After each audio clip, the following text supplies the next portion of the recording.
Welcome to Spark It Up Sports, your one-stop shop for all things football. Week 5 of the NFL just wrapped up. We had a great Sunday night game.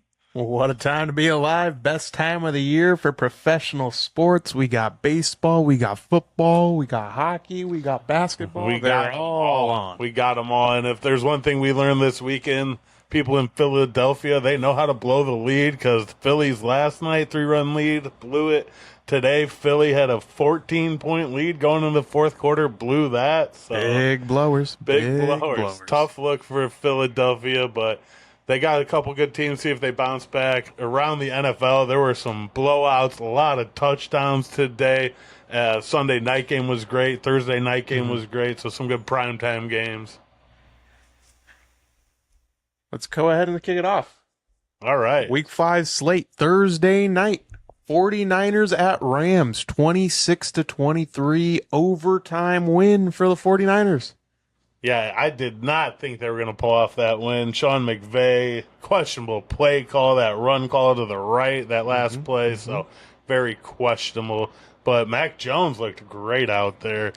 Led the 49ers. There was 7.5-point underdogs going into that game. But remember, 49ers, no Brock Purdy, no Bosa, no Kittle, nor their top 3 receivers.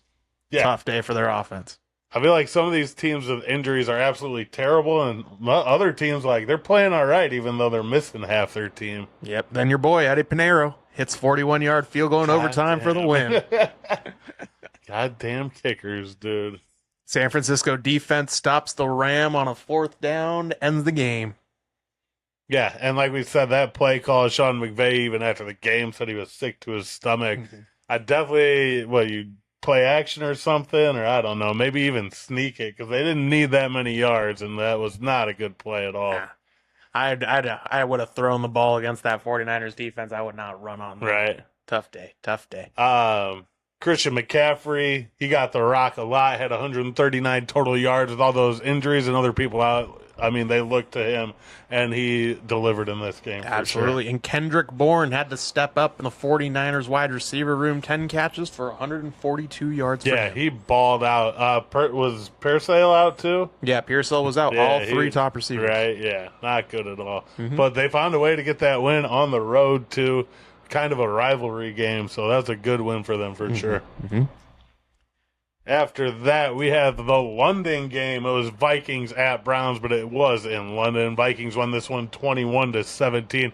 I didn't think they were going to pull it off, but they did at the end of the game. Carson Wentz makes his second start, 25 for 34, 236 yards. And that final drive they had, 14-play, 80-yard drive, ended with a touchdown pass to Jordan Addison, which he was out the first few weeks, so it was awesome to see him get a catch at him in fantasy. So a couple garbage points, not garbage, but good points to get at the end of that game. One stat to note is the Vikings are 5-0 in London. So if they're playing in London, make sure you put your money on them because they're going to win. Dylan Gabriel gets his first NFL start for the Cleveland Browns. Goes 19 for 33. 190 yards, 2 touchdowns, 0 interceptions. Yeah, I mean, that's a great game for the rookie. We were actually calling for it last week, wondering what they were going to do. Coming Tuesday, bench Flacco, they brought him out. It would have been nice to see him get that win. He didn't have the turnovers like we said, which is always huge for those rookies. 2 touchdowns, too. He definitely had some throws that he wishes he could have back. But at the same time, as a rookie, it was a good first start. Would have liked to see him get the win. Another rookie for them, Quinton Judkins, 15 carries, 110 yards. He had a big impact on the game, and the Browns have a bunch of young players on their team contributing right now. Like you said, Gabriel, the new starting quarterback, number 5 overall pick, Mason Graham, has been a day 1 starter. Day 1 starter. I honestly need to watch a little more film on him and see how he's been playing, but to be a day 1 starter, like he's played all the downs and that, so. Linebacker Carson Schwessinger, the team's leading tackler, added another 12 today. Another 12. Unbelievable. Quinton Judkins looks like a star in the making, recorded his first 100-yard outing today versus the Vikings. And then Harold Fannin Jr., tight end, caught a touchdown today as well. Tight end out of Bowling Green. Shout out Maction. Undrafted wide receiver Isaiah Bond also receiving legitimate snaps as well. Yeah, and he was the one that was going to run like the 4-2, right? But Yep. didn't quite pull it off. Didn't but pull it off. He's definitely off to a hot start in his NFL career. Now Texans at Ravens, 44-10 win for the Houston Texans. C.J. Stroud and the Texans go on the road and dominate the depleted Baltimore Ravens. They had so many injuries. All their top players were out, and the Texans took advantage of that for sure. It was the most lopsided road win in franchise history for the Texans. Yeah. C.J. Stroud, 23 for 27, 244 yards, 4 touchdowns for him, 0 interceptions. Looking like the old C.J. Stroud we're used to. Right. He definitely had more time back there, and he looked way more comfortable, which he hadn't had the last few weeks. So I think that's definitely why he played better, and that's part of the problem with the games before is all the pressure on him. Like we said, the injuries were the name of the game. Lamar Jackson was out, Kyle Hamilton, Roquan Smith, Marlon Humphrey, Nnamdi Madubuike. Nnamdi Madubuike. Yeah.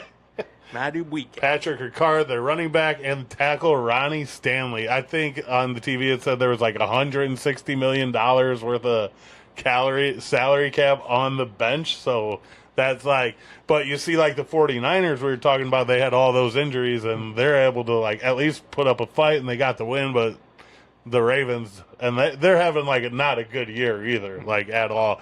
We were just watching Sports Center. This is the worst Ravens defense we have ever seen in the history of the Ravens. So. I mean, Ravens defense couldn't stop a thing. The Houston Texans scored on every single possession in the first half. Crazy. Derrick Henry ends up scoring the Ravens' lone touchdown on the day. Lone touchdown. He is now tied with Walter Payton, 5th all-time for career rushing touchdowns with 110. Not bad. Not bad. If he could only hold on to the ball this year, it might be a little different story in Baltimore. Now, the toughest game of the day, Raiders at Colts, 40-6 win for the Indianapolis Colts. Tough game. Tough game. Tough game. The Colts are good. We know they're good, but I don't know. I mean, this was just a cupcake game for them. Geno just didn't show up. Only throws 228 yards, throws 2 interceptions. This is his 5th game with at least 2 interceptions in a game. Yeah, that's not what you're looking for. You did say Brock Bowers was out, so that definitely had something to do with it. He's his number 1 target for sure. So. Absolutely. He really is a key component of that offense. Yeah, definitely. And on the other side, Jonathan Taylor, 3 rushing touchdowns for the Colts. Daniel Jones adds on 2 throwing touchdowns. Colts completely dominated. And what can I say? Offense with Geno at the helm is in shambles. It's in shambles. They got to make a move, huh? He cannot throw picks. The turnovers are what kill you. You look at all these teams, like the turnovers are what kill you. The teams with less turnovers usually win the fucking game. Yeah, that's absolutely. like end of story. That's it. So what do? Answers questions. I think give Kenny Pickett a shot. I think it's time. You got to give him a shot. Switch things up a little bit. Maybe they'll play a little better underneath him. I just don't know with like Geno being Pete Carroll's boy, but like how long of a leash do you give the guy? Eventually, you got to pull it. Cannot afford to throw 3 interceptions a game like he's doing. And no, and when they played the Bears, it was the exact same play 2 times in a row, which means he's not learning from those mistakes anymore either, which is a big issue. Yeah. And the defense is working hard. Max Crosby's out there working hard, but they can't be on the field the entire game. No, Max Crosby plays with that motor, and like you said, like the entire game they're on the field for long drives too, and it can't be done. You turn the ball over that quick, you don't get any break at all. You're back on the field. You can't sustain that kind of energy the whole game. Nah, and you turn a really good Raider defense into giving up 40 points. Yeah, second half you don't stand a chance. You're like 100 plays in. Well, no, not 100, but like 60 plays in the game. Like that's too many damn plays. Too many. Sure. Max Crosby. Feel bad. I mean, he's the bright spot. You definitely feel bad for him because you know how hard he plays, how much he wants it, and hopefully it turns around here soon. Hopefully next week we'll see. Should spark up that joint. Yep, it's time. Time for the boys, for Crosby. For Crosby. This one's for Crosby, dude. The future's bright.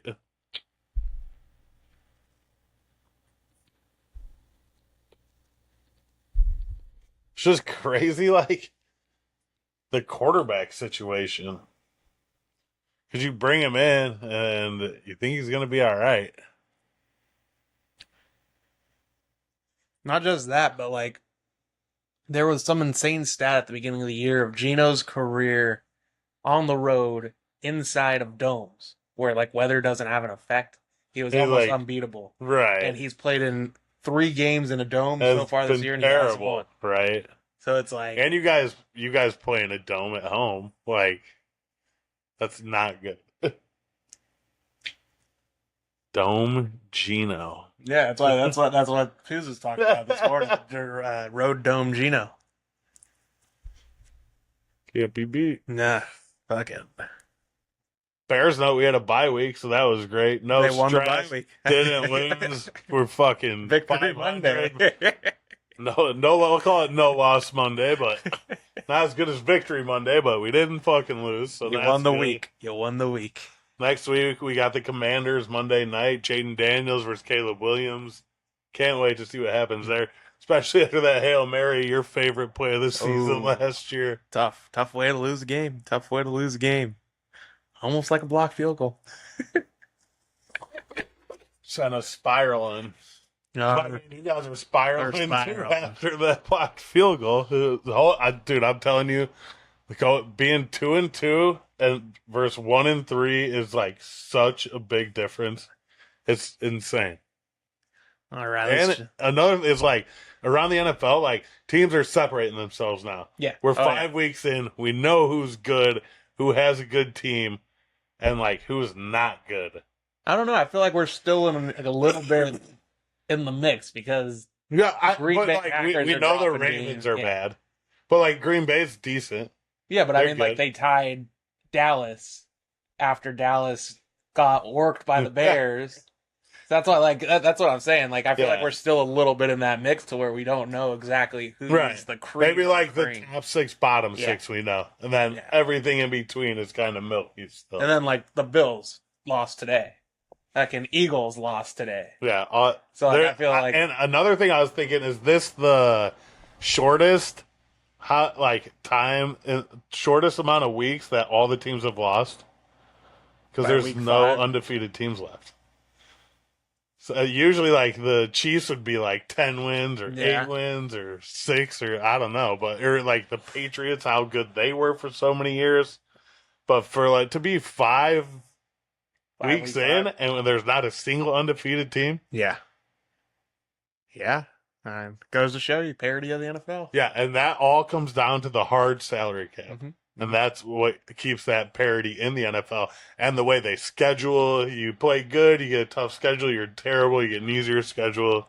So, NFL does it right, that's for damn sure. But, like, our teams always suck still. We don't do it. Like, how right? Like, what the fuck? They do it right, but we're fucking terrible all the time.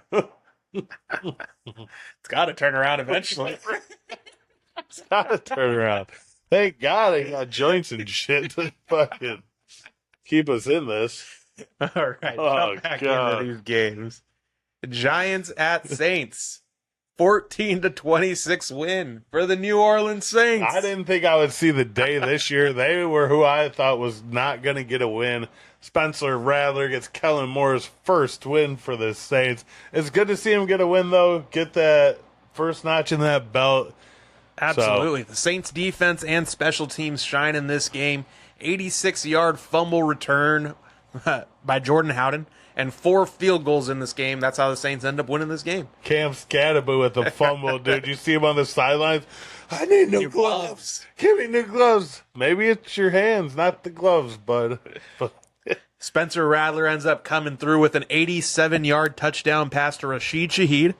Pulls off the win against the Jets. Fucking bomb. Against the Giants. Bomb, dude. Shaheed ends up hitting a 21.75 mile per hour on this pass play. It's the fastest of the season so far, right? Mm-hmm. Longest play since 2016 for the Saints. Yeah, so that just goes to show. That's when they had Drew Brees, too, so. The Giants end up self-destructing with 5 straight turnovers. Oh, my God. So bad. This allows New Orleans 23 unanswered points.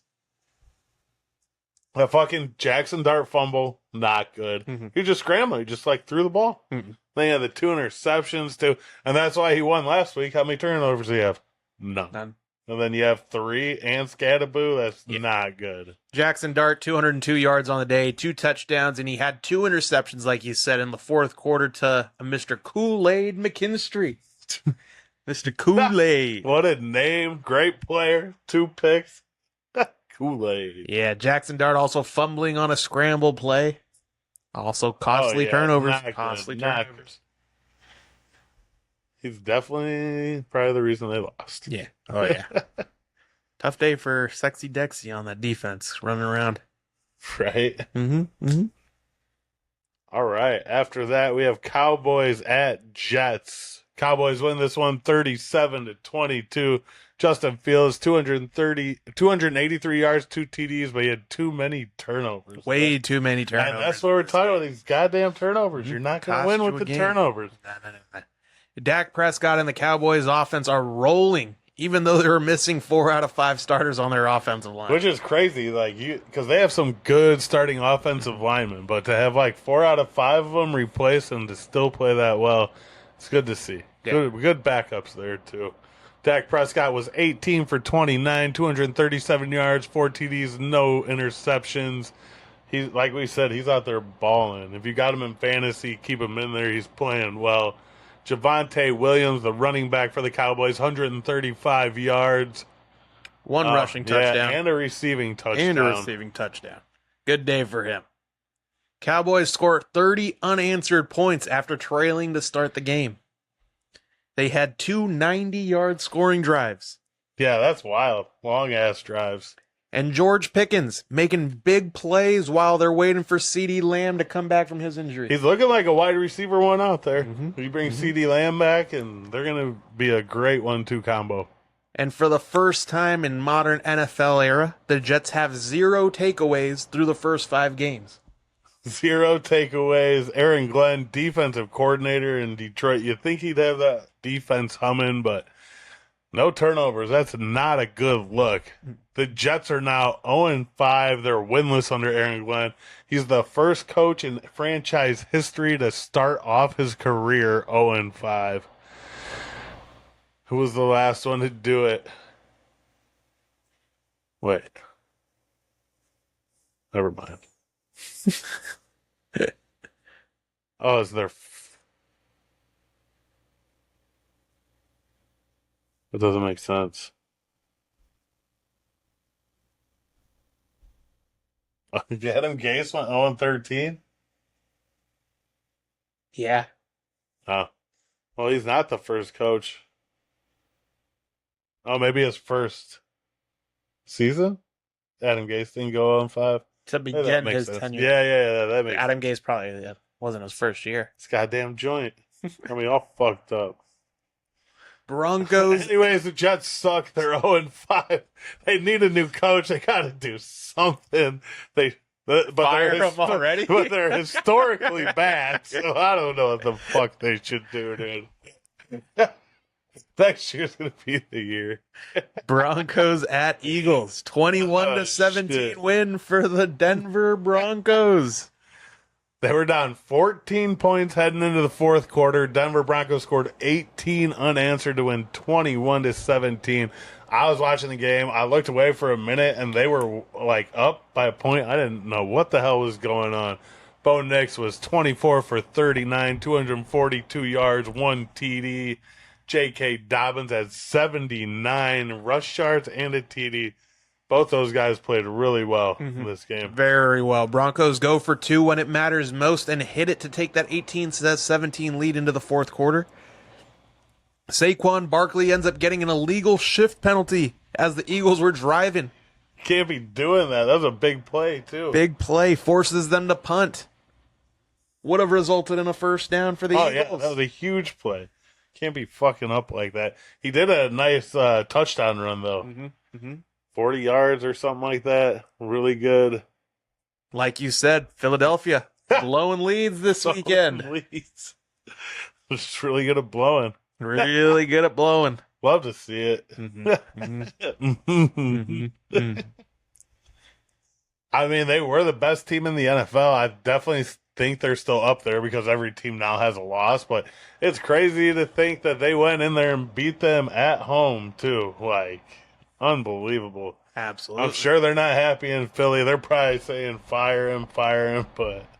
Nah, and for the first 2.5 quarters of this game, the Broncos really couldn't get anything started, which was very surprising. I feel like that happened against, like, the Buccaneers, too. Mm-hmm. And everybody was like, oh, it was too hot. But now they're doing that shit at home, so maybe it's the Eagles. Fire Sirianni. Get him out of there, dude. He's got to go. Can't wait for next week. He's got to go. All right, after that, Dolphins at Panthers. Panthers win this one 27-24. They have not lost at home, which is surprising. I definitely thought the Dolphins were going to win this game the way it was going. And then Bryce Young, I don't know how he does it, but he pulled off a win. Carolina improves to 4-117 when trailing by 17 or more points. They came back. Can't believe it. Bryce Young and Rico Dowdle end up erasing a 17-point Miami lead and come out with the win. Yeah, Rico Dowdle went off. What do you have, 206 yards rushing in this game? Like, insane. Yeah. Bryce Young ends up throwing the game-winning 4-yard touchdown to rookie tight end Mitchell Evans. Under 2 minutes, 19 for 30 for him, 198 yards, 2 touchdowns, and that 1 interception. I just don't know how I feel about him. Like, is he good? Will he be good? I mean, like we said before, he couldn't put 2 good performances together. So if he had a good performance this week, I'm expecting he's gonna be bad next week. Maybe they should just start after a good performance. Just start Dalton, and then next week keep switching up. Boom, boom, boom. Rocket Young, boom. And like you said, Rico Dowdle with the legacy game for himself. 25 carries, 206 yards, 1 touchdown. Went off. Came within 5 yards of setting the franchise record, originally set by D'Angelo Williams. Yeah, that's how good of a day he had. He was only 5 yards away from setting that record. 2 of this game, he was 27 for 36, 256 yards with 3 TDs. First game without Tyreek Hill, still had 3 touchdown passes. Darren Waller is out there balling. I think he has like the most touchdown receptions as a tight end. Yeah. And pretty incredible to believe. And also, he wasn't even targeted in the second half of this game. So he did all of his stuff in the first half. So yeah, I mean, Miami did everything in the first half and then nothing else. Mm-hmm. Yep. Could you imagine if you guys still had Waller and Brock? Back. Oh, my God. What a trio. Shoo. Titans at Cardinals, 22-21 win for the Tennessee Titans. Cam Ward does it, gets that first W, and after saying how buck-ass they were last week, they come back and they get the win this week. He kept it buck. Kept it buck. Buck as fuck, they get the win. Titans end up snapping their 10-game losing streak. They needed it, too. Like, good for them to get that monkey off the back, get that win. This was a wild comeback, too. They were trailing 21-6 real early in this game. We saw that play, too. Is that in here? Mm-hmm. That play was unbelievable. Cam Ward gets his first NFL W, like we said, career-high 265 yards. Joey Sly hits his 29-yard game-winning field goal as time expires, especially as he missed one earlier. Oh, my God. Like, terrible shame. He kind of shanked that last. It was almost closer than you would like it to be, for sure. 2 costly Arizona mistakes are what lead the Titans to come back in this game. Running back Amari DiMercato ends up dropping the ball before crossing the goal line. We've seen this play 2 weeks in a row. Yep. I don't know what week it was, but why the hell is this shit still happening? It was last week. Insane. Yeah. And then Taylor Demerson gets an interception on Cam Ward, but immediately fumbles. Tyler Lockett ends up recovering in the end zone for a touchdown. Like, what a turn of events. It's like, game's over, psych, touchdown. They're right back in it. Yeah, right back in it. Like, the dude goes to pick it up, he kicks the ball. It's just like, Disaster touchdown. Unbelievable. Great play. Great Yeah, great play. great play. Hey, for The Tyler ball bounced the Lockett. right way. Ball Fumble bounced the recovery way. for a touchdown. And Arizona has now lost 3 straight games, all by a field goal on the very last drive. Terrible. Like, you think they're decent, but they just know how to blow these games. That's the first time that's happened in NFL history as well. Oh my gosh. They're real good at blowing the games. Mhm. Big blowers, big blowers. Tyler Murray, 23 for 31, 220 yards. Marvin Harrison Jr. had an impressive TD early in the game. Oh, I don't think it was a TD, was it? I think it was down at the 1. Well, it was down at the 1. Yeah, You're right. yeah. You're right. He was down at the 1. But it was a High points fucking, the ball. real Moss good is catch. in. Looks like he's in, but Looks they called like him he's down. in. You're right. Yeah. You're right. I thought But it was a yeah, he touchdown. mossed him for sure. Buccaneers at Seahawks, 38-35 win for the Tampa Bay Buccaneers. Baker is the man. Baker is the man. Baker is clutch. Don't give him any time. Mm-mm. Costly Sam Darnold INT sets up the Tampa Bay game-winning field goal as time expires. Towards the end of this game, these teams are just going back and forth, touchdown. Whoever has the ball last with Tampa Bay, I feel like they're going to win. Yeah, Baker Mayfield ends up tying this game with 1 minute and 8 seconds left on the clock with a touchdown pass to Sterling Shepard.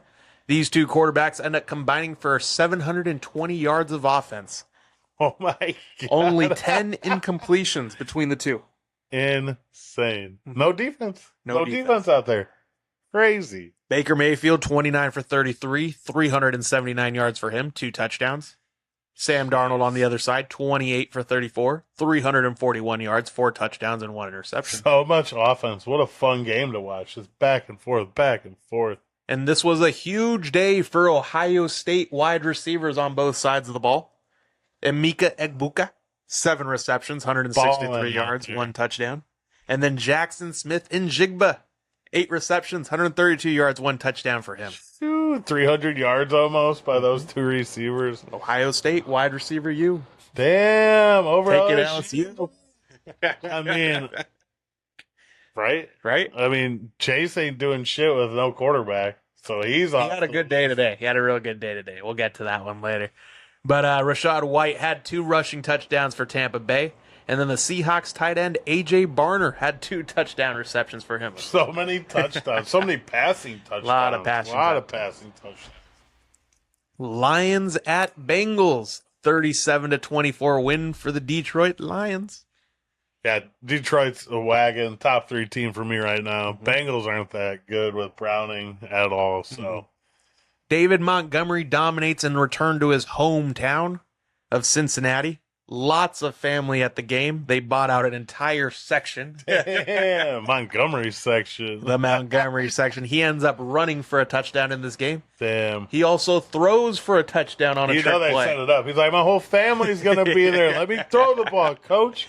But Let me throw it. come to find out, he did play high school quarterback in this high school in Cincinnati. So that's probably why they drew it up for him. Best always play fucking quarterback. Jared Goff, 3 touchdowns for him, 19 for 23, 258 yards. Only had 4 incompletions. He is accurate as fuck. Unless you can get him off like his footwork, then he's a little off, but his accuracy is top notch in the league. Amon-Ra St. Brown, 8 receptions, 100 yards for him. Jake Browning throws 2 late touchdowns to Jamar Chase, 26 for 40, 251 yards, 3 touchdowns, 3 interceptions for him. Chase ends up Yeah, having the 3 picks, dude. the 3 interceptions. They hurt. Yep, but Jamar Chase had 6 receptions, 110 yards, 2 touchdowns. Oh, yeah, definitely a good bounce back game for him. Also good.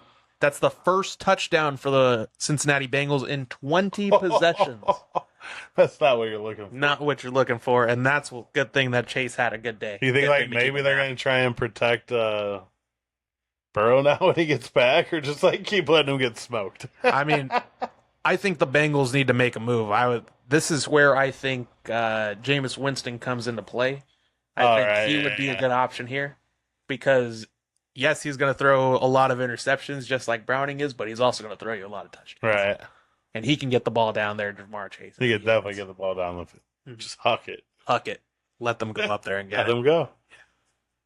Commanders at Chargers. Commanders win this one 27-10. Washington 27 unanswered points. I thought Chargers looked great at the beginning of this game, and then Started they off just 10-0. Yeah, they just crumbled. Mm-hmm. Jaden Daniels back in as starting quarterback, back from his injury. 15 for 26, 231 yards, 1 touchdown, and rushed for Welcome another back. 39 yards. Not Right. bad for him. He looked healthy out there. He looked fresh. Did not think the knee was an issue at all. So And good to see him running. So yeah, right. Mm-hmm. Quentin Johnston, costly fumble in the second quarter, really turns this game. That literally was like the turning point. He's known for fumbling too. Yep. Like that's definitely an issue. First he had problems catching the ball. Now he's having problems holding on to the ball. So clearly something wrong with his ankle. Ladd McConkey adding a 57-yard punt return for a touchdown for the Chargers. That was their only offensive score of the day. Damn, not good. I went like their offensive line has to be an issue because they got those 2 studs that are hurt. So definitely not what you're looking for. Washington running back Big Bill Krosky Merritt, 111 rush yards, 2 touchdowns for him. Fuck, he went off. He was on my fantasy bench, 30 points, just sitting there waving. Not where you want to do. Not good at all. Justin Herbert, tough day for him, 22 for 29, 166 yards, 1 touchdown and 1 interception. He was the Chargers' leading rusher, 4 carries for 60 yards on the day. Running for his life. Running for his life back there. To only have 166-yard passing to a guy of his caliber is not good, and you ain't going to win any games that way. Nah, he got sacked 4 times in this game, and he has now been sacked 16 times through the first 5 games of the season. Not good. He's going to end up hurt like Joe Burrow, and not good. In two key notes in this game, wide receiver Keenan Allen becomes the fastest player to 1,000 receptions in only 159 games. You're a boy. My boy, Keenan Allen. He is having a good year. I give him props, but he was terrible for the Bears. Yeah. Just wasn't it. Nah, back to the Chargers where he's a little bit more comfortable. Yeah, back in L.A., Southern California. Knows the team. Knows the coaches. And then Jaden Daniels, first quarterback to rush for 1,000+ yards in 20 games or less in NFL history. It's a lot of yards. And he missed playing. Yeah. Damn. That is a lot of yards. That's a lot of yards. 20 games. He's flying out there, too. And then the game that just wrapped up. Sunday night, we got a good one. Another good one. Good primetime games this week. Yeah, I mean, Buffalo Bills just couldn't hold on to the ball. No, so many fumbles. So many fumbles. Josh Allen, 253 yards, 2 TDs, 1 interceptions. He had 9 carries for 53 yards in this game.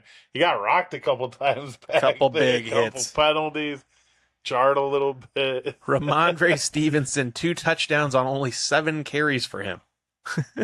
Damn. That's a lot of production for 7 carries. That's a good game for him. Stephon Diggs, 10 receptions, 146 yards. Real good day for Stephon Diggs. Good day. He looked fast out there. A couple of great catches. And against the Bills, you love to see that player coming back and just dominating like that. Kickers do get some love in this game. 5 combined field goals between the two. And Drake May and Josh McDaniels are finally clicking on that offense. 22 for 30, 273 yards, only sacked 4 times.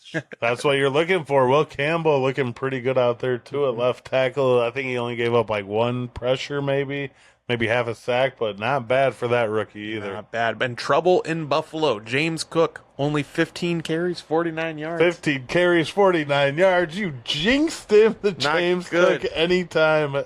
No more. No more. 11 straight games. He is done. Done. He didn't even come close, really, did he? What?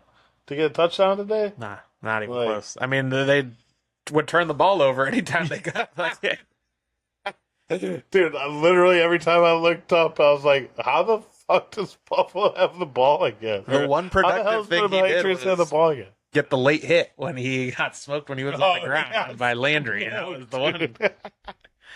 What the hell was that guy doing? 315. Oh my God, he hit him so hard, too. Everybody's like, what the? I didn't hear the whistle, guys. There were some good hits in that game. There were like 3 times I was like, oh, shit. They were smacking. They were smacking. Love to see it. I mean, both those teams are hard-nosed teams for sure. Vrabel's got that defense playing well. Vrabel also is always fired up. The halftime interviews are fucking comedy. He's all jacked up. Jacked up, dude. Mountain Dew. Lots of smelling salts. Oh, shit. NCAA, week 6 of college football. Couple upsets. Couple upsets. I mean, biggest upset of the weekend for me in any level.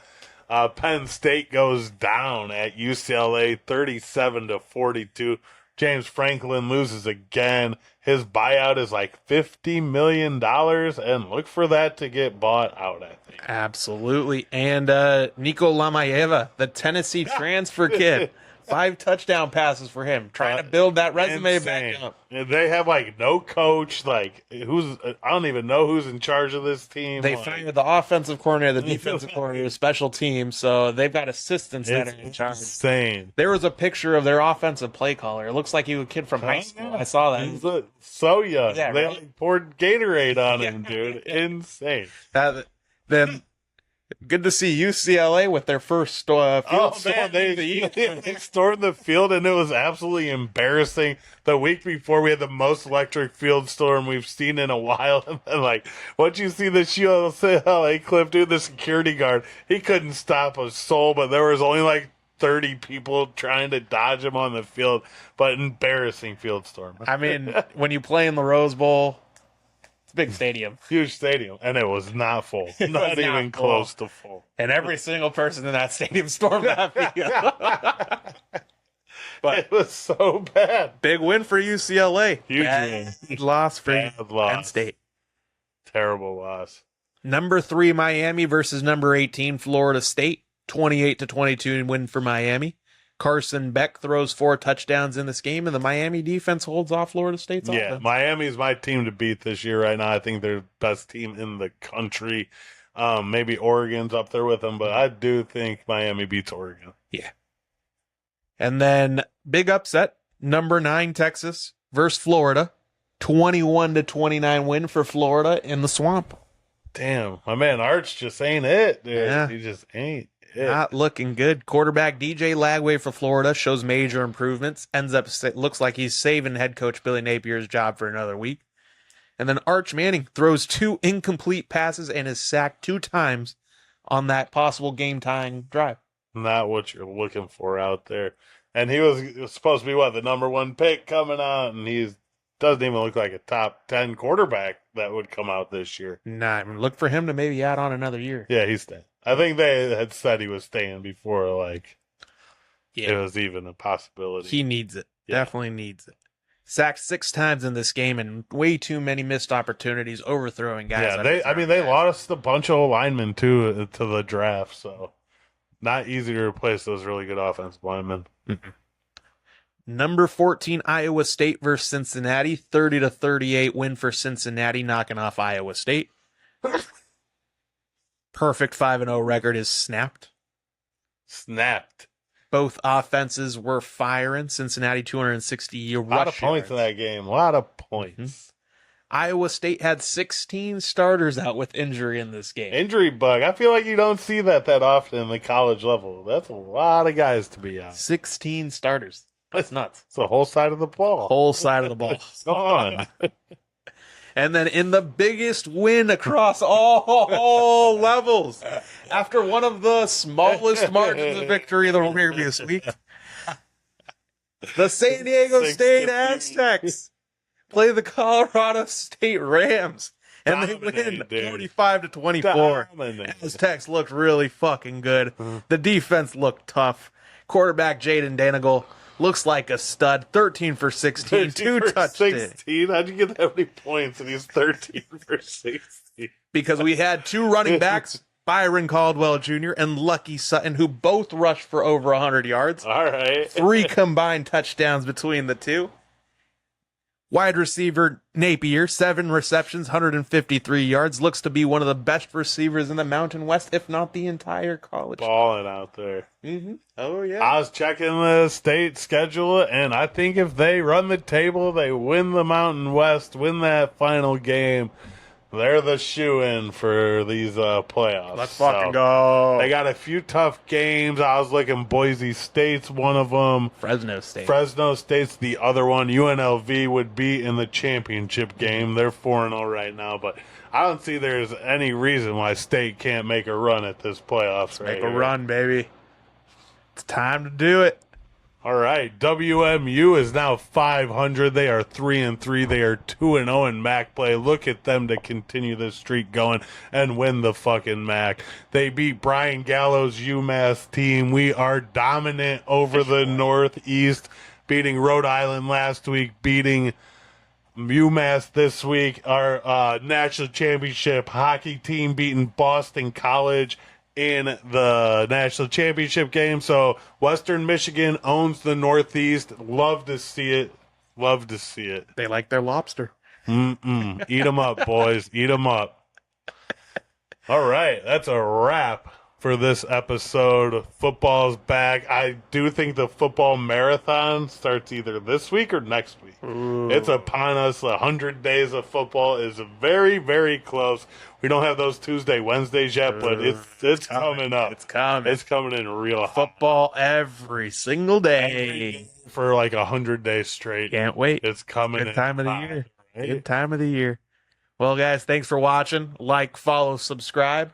YouTube, Instagram, X. Roll State. Go Bears. Someone save my Raiders. Bears win the bye week. Let's go.